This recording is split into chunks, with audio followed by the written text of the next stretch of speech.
Assalamualaikum warahmatullahi wabarakatuh. Perkenalkan, nama saya Muftah Basudiri dari kelas IAT 4B.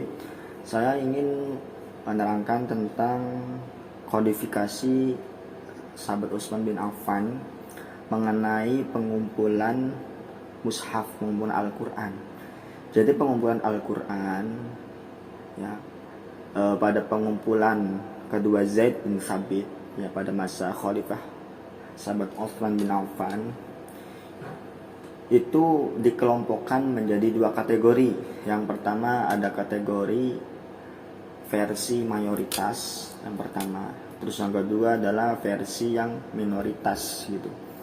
Nah, riwayat versi mayoritas merupakan yang paling tersebar dan diterima secara luas di kalangan umat Islam. Karena apa? Karena tafsir tersebut itu merupakan riwayatnya muncul di berbagai literatur gitu. Mulai dari hadis, tafsir Al-Quran, sampai karya-karya kesejarahan. Nah, jadi karena banyak sekali riwayat-riwayat ya dari berbagai literatur, maka dikatakan versi yang mayoritas gitu, yang diterima oleh kalangan umat Islam. Nah, sedangkan versi riwayat minoritas ya, mengapa dikatakan versi riwayat minoritas?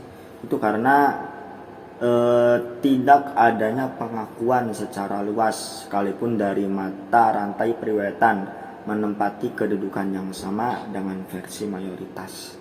Jadi pada pengumpulan kedua Zaid bin Thabit, yaitu bisa dikatakan pengumpulannya versi yang riwayat mayoritas, bukan minoritas. Karena apa? Karena mayoritas itu lebih diterima gitu, karena berdasarkan dengan riwayat-riwayat yang masyhur itu, Al-Quran, hadis, dan sejarah-sejarah lainnya. Kemudian dalam buku The Quran, sejarah teks Al-Quran atau The History of the Quranic Text ya, dijelaskan bahwasanya perkembangan alat pembantu bacaan dalam mushaf Utsmani gitu.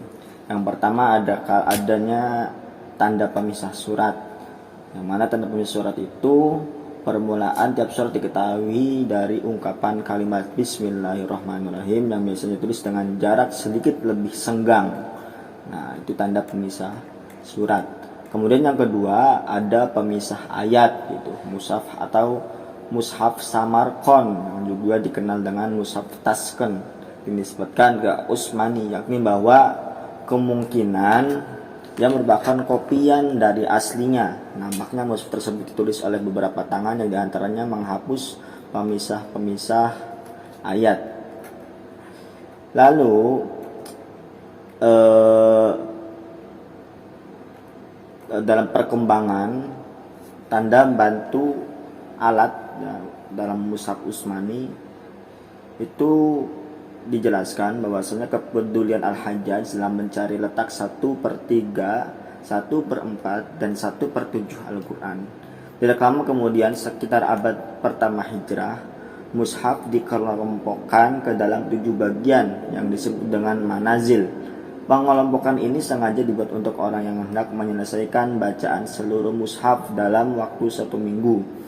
Pada abad ketiga Hijriyah muncul kesimpulan yang mengelompokkan Al-Quran ke dalam 30 bagian. Nah, dakalan adalah sebagai perkembangan kajian yang dilahirkan oleh Al-Hajjaj dan telah berfungsi sebagai alat yang bermanfaat untuk semua orang yang mau memakainya. Ya, cukup sekian dari saya. Apabila ada kesalahan, saya mohon maaf. Wassalamualaikum warahmatullahi wabarakatuh.